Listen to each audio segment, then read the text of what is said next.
Right. Hey guys, so I'm in Blackpool at the British Wrestlers Reunion here. It's 2025, June 14th, as I do this interview. And I met this lovely young chap, Ross, from Rascals, which is based in Blackpool. Is that right? Absolutely, yeah. We're based in Blackpool. We're Rascals, Enhancing Lives Community Hub, but we're also Rascals Professional Wrestling Academy. Uh, and so we got chatting, and it's amazing how many people that we've worked with or know or and we've obviously just met, and you're booking the same people, and then you obviously told me off camera you've never been to Scotland yet. Yeah, no, what a shame that is. An absolute shame. I'm going to get so much hate in the comments now. I've never been to Scotland. We need to change that, of course. We do. But we were talking off camera about people that we've met, and it was, like I said, Ernest Boggs being one of them. He's one of our boys. But it's also like the amount of people that I've wrestled that you know and you're familiar with and that you've booked as well. Obviously, I've been professional wrestling for a while, but as a promotion side, I'm still young in that game. But again, I'm booking talent that you use, and there's obviously a reason why we're using these talents, of course, because they're absolute megastars. Yeah, and I hope you don't mind me saying this, but again, off camera, your coach, CJ Banks, is your coach. I know CJ Banks. I know how good he is. He's retired now, but one of the greatest technical wrestlers to ever grace the ring, put on a pair of boots. Like I said, I've never met him, but reputation. I know he's done seminars. I know he's still doing those. I've seen him wrestle via YouTube, things like that. Again, one of my bucket lists is I'd like to meet him. He's your coach. How did that come about? I mean, how did you manage to join? Did you join with him first, or was it one of these cases that I did back in the day? Like I joined one, but then went with someone else, not because I didn't like them, but it was more convenient. So how was it for you? How was your journey? Well, CJ Banks not only is one of the most technical, greatest wrestlers in the country, he's also one of the greatest minds as well. So he's taught me a lot in terms of the psychological side of wrestling on another level. And his standard is very, very high, to be fair. He's very fair, but he's also, again, very strict when it comes to that. I had the honor to wrestle CJ 3 times, literally in the year of his retirement as well. So he actually took the title away from me as well. So I was very honored to drop the title, of course, to my coach. I started, and I was coached by Danny Hope. Originally, but that was on like an 8-week scheme to get you into professional wrestling at the time. So he went on to obviously continue pursuing his own ambitions, and then we had other coaches take over here and there, but then individuals like Sheikh El Sham was one of them that helped me a lot on my journey, and then CJ Banks basically took the reins from there, and he's coached me ever since. I still obviously ask him advice. I still send him match footage now and again. Obviously, I'm still improving my own practice, even though I'm already established. How emotional was it for you to not just be a part of the retirement tour, I would call it? You wrestled him 3 times, but if you were present at his last match, how emotional was that night, and how emotional was it for you personally? It was mixed feelings because when I wrestled him, it was actually billed as his retirement match. He ended up just deciding to do a little bit longer, but it was billed as a retirement match, and I was the champion. So we always thought it's obvious that I was the one to win, you know how it works. But he beat me with his dastardly old school tactics. Of course, the coach beat the student. He took the belt off me, which I was kind of grateful for because, my God, I had it for over a year and the pressure was getting to me. But no, he took the belt, and I was very, very fortunate that he ended up staying on. That wasn't actually his retirement match. He wrestled me a further 2 times, and his official retirement match was later on that year against a good friend of mine. So I'm very, very proud of my friend for getting that match and to send CJ off in the best way possible.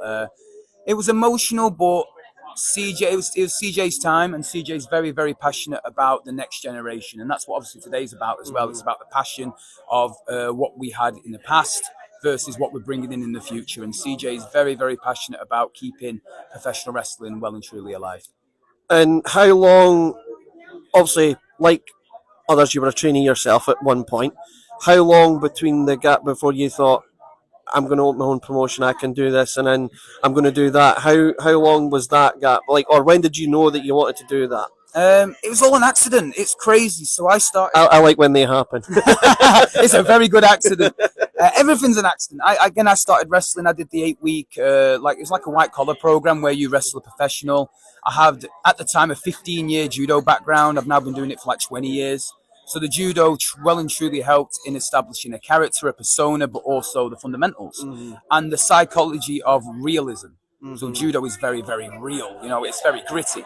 So it helps me a lot in that sense. Obviously, through my wrestling career, I'm still very young as a wrestler, but I've been in there heavy lifting. My debut, I was in the ring with Rene Dupree.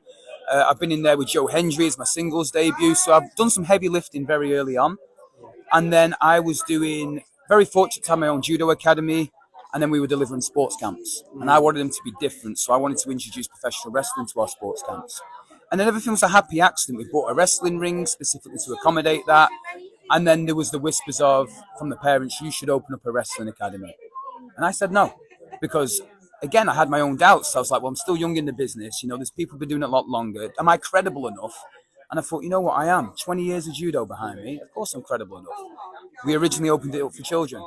Took the biggest risk of my career because that was actually frowned upon at the time. Wrestling's sacred, children shouldn't be allowed to take part. But I think we've knocked down the walls of that and allowed these children with wild imaginations, myself being one of them when I was 10 years old, to have that opportunity to learn it as an art, to learn it in a safe manner, and to appreciate wrestling for what it is a bit more when you've introduced it to children. From there, we did adult classes, and I said, no, we're never going to be a promotion. We're just here to have fun, and I'm here to guide you guys. And what do you know? We're a promotion now. Here we are. It's amazing. We've got a lot in common because I as well did judo, but I compensated because back in my day, like late 90s, there was no wrestling at all in the UK, or at least Scotland anyway. So I compensated martial arts for wrestling, and eventually found that there is actually wrestling here. So you've got my agreement that what you did. It sounds really cool the way you did it. How did the first show? How did the first show go? Like, how did what was the what's the word I'm looking for? The show itself, did it go off without a hitch? Like, because you've got all this advertising to do. You've got the worries of the first show being like, oh, are we going to sell enough tickets? Are we going to be able to do this? But I mean, did it go off without a hitch? It went off a storm, to be honest, but we did it in a different way. We wasn't strategic about it. We actually started with children's shows because we didn't have an adult school at the time. And when we started with the children's shows, it was just a case of, well, they've worked hard. Let's just give them a bit of a show, like an activity play. Yeah. We did it in the safest way possible. There's a lot of smoke and mirrors behind the scenes of how we made it super safe. We paired every single child with an already established professional. So we knew we could make it safe. And it was about the characters and the storytelling as opposed to the actual moves. Again, these are children that we're dealing with. Again, loads of smoke and mirrors. And that was huge to the point where for holy smokes, the children were actually great.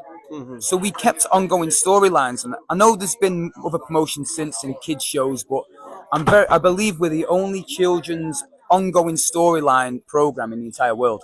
So no other wrestling academy has ongoing children's storylines, which is very unique and rare in itself. Again, that's what holds us at Rascals. So by the time we were ready to do our first adult show or proper official pro show, we were very comfortable and confident in terms of we have support from the academy. We have support as our academy supports my wrestling character itself. So we knew we'd be fine in terms of the supportive crowd base, because our target audience wasn't necessarily wrestling fans at the time. It was people that have never seen wrestling. So we brought in the academy as a whole to be supportive. So they were cheering the goodies, booing the baddies, and they were just captivated by these stories that we were telling. Plus, as well, we were doing it in our own venue. We were very fortunate. We have our own academy that can accommodate a good, decent amount of number. So we didn't have to pay rent exactly. So we were very fortunate in our start. So in terms of our growth, yes, we do want to do shows outside of our academy. But as adult pro shows are only a year in. Yeah. So we don't need to rush. Everything's going so well organically. And we're enjoying the journey, which I've learned as a professional wrestler, just to take in moments rather than worry about things. And I believe as well, like in terms of my wrestling career, I've had a very, very good short career. I've still got a long way to go, but I've lived my dreams and I've achieved my dreams. So I want to bring as many people with me as I can. Yeah. That's children included, that's adults included, and that's my friends and fellow wrestlers on the circuit that have been loyal to me and so on. So if we go backwards, what got you into wrestling yourself? Like, a lot of people say they were channel hopping. A lot of people say their dad took them over to this town hall. For you, what was your story like? Very quickly, how did you get? I was on the playground, and the latest craze at the time was wrestling stickers. So I was presented with wrestling stickers. So I missed the Attitude Era, which is one of the most popular eras. Oh, really? Did you? Yeah. So I started around Brock Lesnar's time, Rey Mysterio, 2002, 2003. Right, okay. Ruthless aggression. Absolutely. So I was captivated by these stickers and just seeing these personas and larger than life characters, and I was familiar with like your Hulk Hogan's and stuff. I thought he was a movie star. Yeah. And me and my friend at the time made a promise, which I took way too seriously, obviously as a 10-year-old, that we were going to be professional wrestlers. And that was it from there. I told all my careers advisors, I'm going to be a professional wrestler. I don't need to go to school. I'm going to be a professional wrestler. That's a very weird way to think, but it's paid off. So it's like, hang on a minute, this is all paid off. It's all I ever wanted to do. I wanted to be a professional wrestler. Then when I became a professional wrestler, my next biggest goal was to be world champion. And I'm very fortunate enough, obviously, with the support that we've got, I've achieved that as well. So the biggest goal from a 10-year-old was to make it as a pro. And then from there, it was to be a world champion. So I got into it again by accident. Everything's by accident. But I think there's a destiny there. There's a calling. There's something. It's like the universe is like, we'll pave this. And the stars were aligned, shall we say. You've got a show coming up. This is going to go out hopefully before that. I'll go on all some forms of social media. So the spotlight is now yours. You can give the information on how they can get tickets, where the show will be, and also if you want to give your social media, how we can find you as well. I appreciate it. So you do need to stay tuned to our socials, Facebook, Instagram. We've even got a TikTok, which is fun and games, and we have our YouTube channel. So YouTube is Rascal Wrestling. You can't miss that. Obviously, leave a like, subscribe, and all that jazz.